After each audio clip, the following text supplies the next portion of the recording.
¿Qué pasa, equipo? ¿Cómo estamos? Hoy os vengo a contar sobre la palabra individualismo. ¿Qué pensáis cuando os digo individualismo? Normalmente tiene un carácter negativo y seguramente es lo que acabas de pensar ahora mismo. Sin embargo, igual que normalmente asociamos individualista o individualismo a egoísmo, existen teóricos y expertos, filósofos, que abogan porque el individualismo es verdaderamente bueno. Y dirás, ¿por qué? Si nos vamos a las fuentes, si nos vamos a la definición propia de individualismo, podremos ver que aparece como sinónimo egoísmo en una de sus acepciones, mientras que en otra de las acepciones aparece como un pensamiento filosófico. ¿Y hacia dónde nos lleva ese pensamiento filosófico? Pues nos lleva a definir individualismo en el sentido de que pones tu propio interés lo primero y que ese propio interés que pones primero hace que tú seas independiente de lo que opinen otros grupos, en este caso, por ejemplo, el Estado o una organización supranacional o cualquier tipo de organización, colectividad que te coarte esa libertad como individuo. Si añadimos a esto el apellido individualismo metodológico, tenemos una corriente filosófica que nos habla de individualismo metodológico como que son las personas los únicos agentes que actúan verdaderamente en la realidad, en contraste con el colectivismo, que nos dice que son las colectividades que tienen una conciencia y que las colectividades son las que actúan. Y dirás entonces, ¿dónde está el límite entre la acepción de individualismo que podemos asociar como sinónimo a egoísmo y el individualismo que defiende el derecho de cada individuo a ser independiente en su decisión y no seguir normas generales que te imponga una colectividad como un Estado? Pues exactamente ahí está el dilema, y es un dilema que tratan y que tiene multitud de vertientes, incluso filosóficas, políticas, históricas, y siempre vemos esa dicotomía entre individualista, egoísta o individualista, tengo la capacidad de elegir como individuo sin que me tenga que ceñir siempre a normas generales. Y el debate entre estas dos, y es en este caso mi opinión, se debate entre la ética. ¿Cuál es la ética que hace que yo como individuo pueda decidir libremente, pero que respete al resto, a la colectividad a la que puede que pertenezca, o a la sociedad o al entorno al que pertenezca? Yo creo que en ese punto existe la ética, que es la que define yo cuáles son los límites que tengo como individuo en mi toma de decisiones. Voy a poner un ejemplo.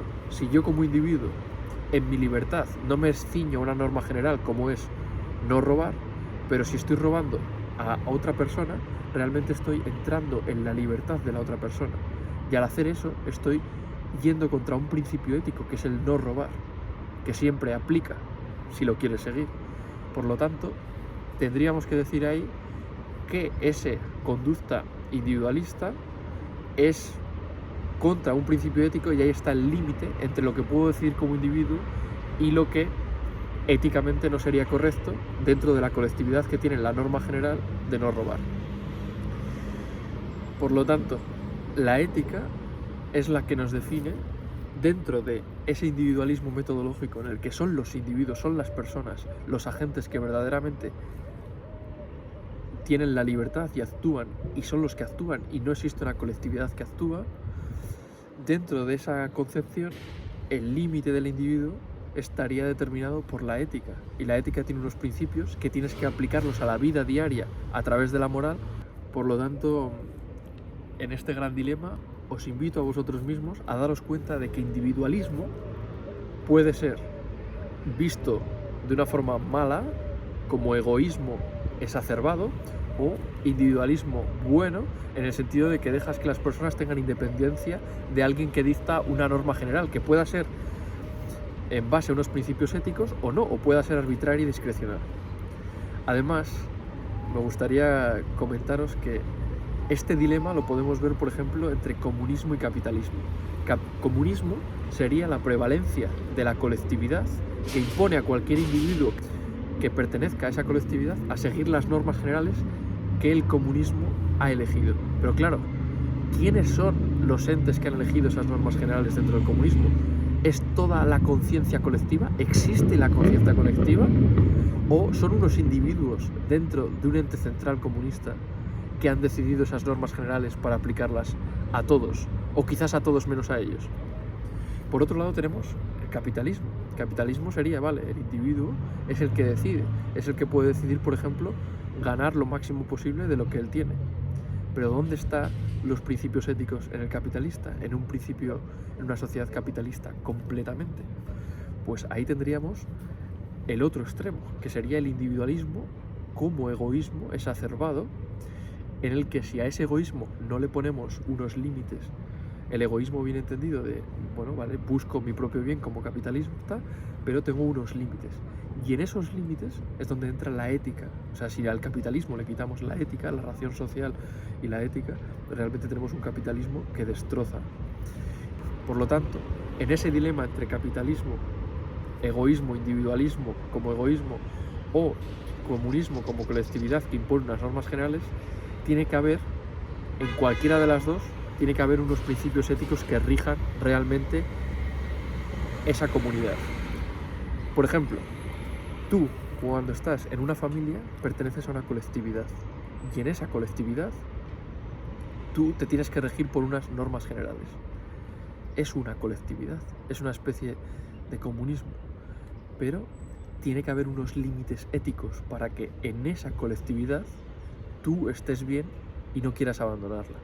Si no te dejan abandonarla o no hay unos principios éticos dentro de esa colectividad en los que todos estéis de acuerdo, realmente esa colectividad deja de serlo, porque hay diferentes comunidades que entienden de forma diferente lo que tiene que ser esa comunidad, esa colectividad. Y en la familia, aunque sea una comunidad, una colectividad, no hay una uniformidad completa. Nunca la puede haber, si no sería que siempre uno piensa por todos.